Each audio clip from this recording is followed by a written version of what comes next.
Piracy, terrorism, disease, genocide.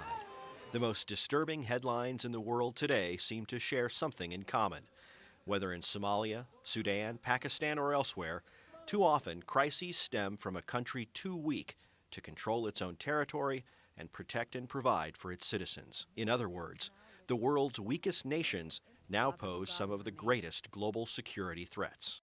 These shared global threats often prompt shared global reactions, but reactions aren't enough. We must figure out how to promote stronger states and prevent actions that destabilize others. In recent years, it seems that we've had more security problems from failed states, from states that have been in trouble, than we have from strong states that have been an adversary to us in the traditional way. Prevention is difficult because there is no glory or no recognition in prevention. When you are effectively preventing a crisis, nothing happens, right? And if nothing happens, you can't get credit for it. That's part of the problem. You can't even fundraise for it because nothing has happened.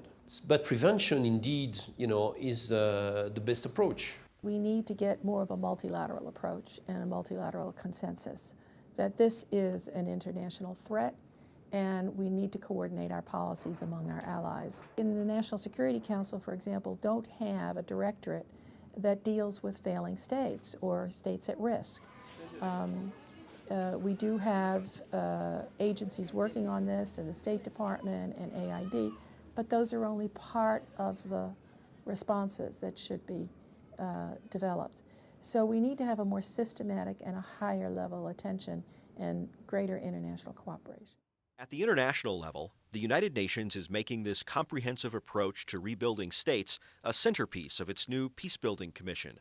And the responsibility to protect doctrine spells out the obligations of both a well-functioning state and of the rest of the world to support state stability. Even countries many consider to be stable can descend into chaos. Case in point, Kenya. In the weeks following Kenya's disputed presidential election in December of 2007, the country's long-simmering ethnic and social tensions boiled over into violence. More than 1,000 people died in rioting and extrajudicial killings by police. It wasn't just the election, but the election was the trigger. Sometimes countries just reach a tipping point where they expect change, and elections often are vehicles of change. And then when those elections are rigged or stolen, then of course people say, that's it, we have no other alternatives, and violence breaks out. In Kenya, it was an election many voters presumed opposition leader Raila Odinga would win. Instead, after suspicious delays in the vote tally, incumbent President Mwai Kibaki declared victory. That ignited violence between the country's two largest ethnic groups, Kibaki's own Kikuyu tribe and Odinga's Luo. A mediation led by former UN Secretary General Kofi Annan helped end the violence with a tenuous power-sharing agreement.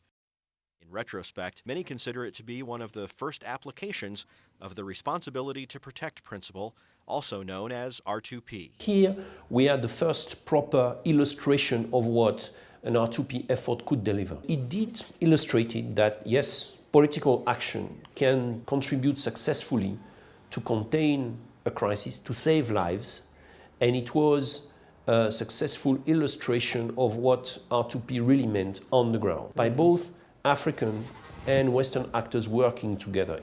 The belief that the system actually delivers fair result, that the electoral system is credible, is absolutely central to its stability, because it's an illustration of the population's capacity to, in fact, remove their leaders when they don't trust them anymore.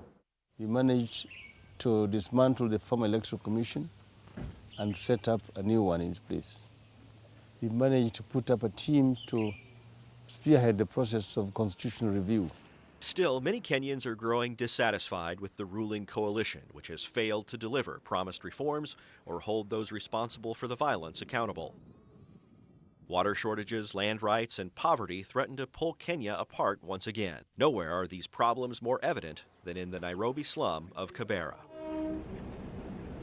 Kibera is characterized by gross violation of human rights, ranging from right to housing, right to water, right to basic need like food, clothing. The future is still bleak.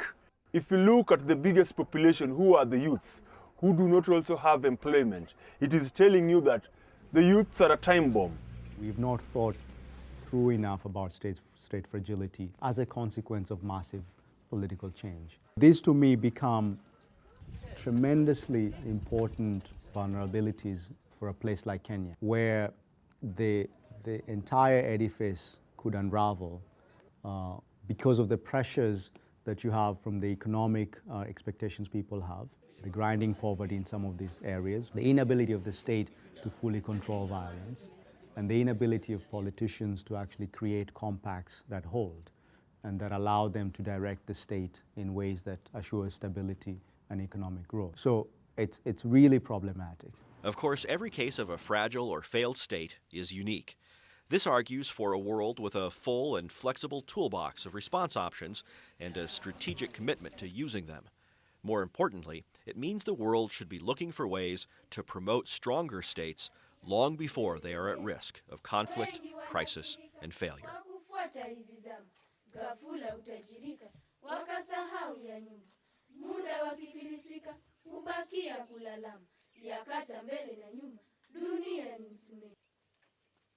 Mithali hilo naweka njema yenye taaluma, haya yangu mkishika mtayafaidi vyema, kulona mawinuka winuka.